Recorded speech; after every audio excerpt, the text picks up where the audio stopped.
ನೋಡ್ತಾ ಇದ್ದೀರಾ ಜನಸೇವಾ ಕನ್ನಡ ಟಿವಿ ನ್ಯೂಸ್. ಇಂದಿನ ಮುಖ್ಯಾಂಶಗಳಿಗೆ ಸ್ವಾಗತ. ದಕ್ಷಿಣ ಶಿಕ್ಷಕರ ಕ್ಷೇತ್ರ ಜೆಡಿಎಸ್ ಬಿಜೆಪಿ ಮೈತ್ರಿ ಅಭ್ಯರ್ಥಿ ವಿವೇಕಾನಂದರವರು ಜಯಬೇರಿ. ದೇಶದ ಗತಿ ಬದಲಿಸಿದ ಧ್ರುವ ರಾಠಿ ಎಂಬ ಸೂಪರ್ ಸ್ಟಾರ್. ವಿಧಾನ ಪರಿಷತ್ಗೆ ಕಾಂಗ್ರೆಸ್ ಬಿಜೆಪಿ ಜೆಡಿಎಸ್ ಪಕ್ಷಗಳಿಂದ 11 ಜನ ಅವಿರೋಧವಾಗಿ ಆಯ್ಕೆ. ಲೈಂಗಿಕ ದೌರ್ಜನ್ಯ ಆರೋಪ ಪ್ರಜ್ವಲ್ ರೇವಣ್ಣಗೆ ಜೂನ್ 10ರವರೆಗೆ ಎಸ್ಐಟಿ ಕಸ್ಟಡಿ. ಸರ್ಕಾರಕ್ಕೆ ಟಿಡಿಪಿ ಬಾಹ್ಯ ಬೆಂಬಲ. ರಣತಂತ್ರ ಬದಲಾಯಿಸಿಕೊಂಡಿರುವ ಕಾಂಗ್ರೆಸ್.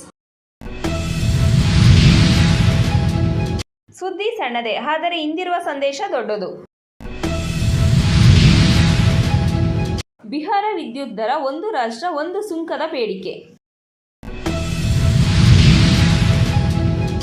ಜನ ಚಳುವಳಿಗಳು, ಜನ ಪ್ರತಿರೋಧಗಳು ಈಗಲಾದರೂ ಕೈ ಕೊಡವಿ ಎದ್ದೇಳಬೇಕಲ್ಲವೇ?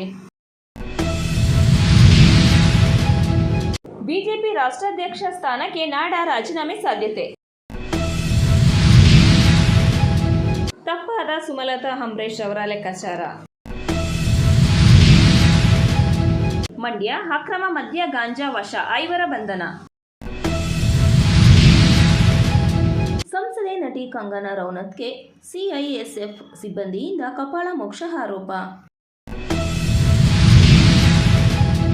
ಸಂತ್ರಸ್ತೆ ಅಪಹರಣ ಪ್ರಕರಣ ಭವಾನಿ ರೇವಣ್ಣರವರಿಗೆ ನಿರೀಕ್ಷಣಾ ಜಾಮೀನು.